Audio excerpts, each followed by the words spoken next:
parce que ñoom ñu ngi ci jafe-jafe ñu ngi ci métit ñuy jël seen xol di ko yëngal di ko salfaañi di leen génnee ci mbedd mi donc il faut arrêter quand même. Il y a eu trop de victimes dans ce pays te victimes yooyu dara yóbbu leen lu dul manipulation vraiment il y a trop de manipulation Néné te loolu sunu acteurs yi am nañ ci part de responsabilité aussi bien de part et d'autre. Voilà ce qui se passe dans l'opposition ku nekk da ngay tamante dem dans l'opposition kenn wóoluwul kenn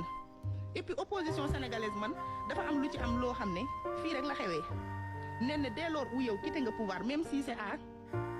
24 heures de la fin d'un régime yow am nga virginité politique loolu Sénégal rek la am quelle incohérence quelle incohérence yow jógeel rek ci pouvoir rek yow ñëw nga opposition rek yow bàkkaar yëpp set na yow tu es exempt de reproche mais loolu c'est insulter l'intelligence des Sénégalais parce que aussi am na loo xamante ne lu ñu fekkoon la loo xamante ne kenn du ko fàtte donc il faut arrêter vraiment naan ñii ñoo baax ñii ñoo bon ñii ñoo gën non parce que gis nga askan wii nii dama jàpp ne léegi dañu dem ba dépasser nos acteurs ndax buñ dépassé wutoon nos acteurs buñ leen di woo si yenn yi ñooy jiitu ci mbedd mi à l'heure actuelle pour man les urgences de l'heure mooy cette commission d'enquête nañu indi lu motiver ce report de la présidentielle. À l'heure actuelle le président Macky Sall a l'obligation de clarifier le jeu politique mais aussi d'organiser des élections libres et transparentes loolu mënu koo rëcc lu ko war la lu ko wàccul la te gisuma luy tee mu rëcc ci loolu parce que moom dafa war a dem te dafa gën ci anamu demam mu organiser fi élection yu apaisé ndax loolu bu ko defee le cas contraire aussi du moom moo ciy rek mucc du njabootam ñoo ciy mucc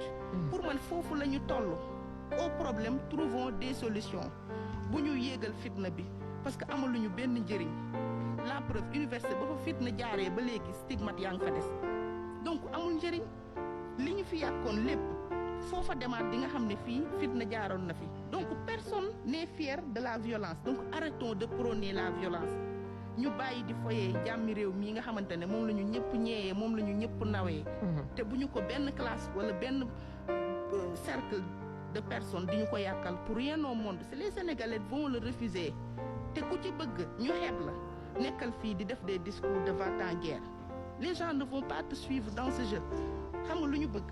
nit ñi nga li ne ci xel yi na génn ñu xam ku nekk lan nga mëne parce que cette bataille là du course de vitesse course de fond la et les résilients et les endurants prononceront les dernières paroles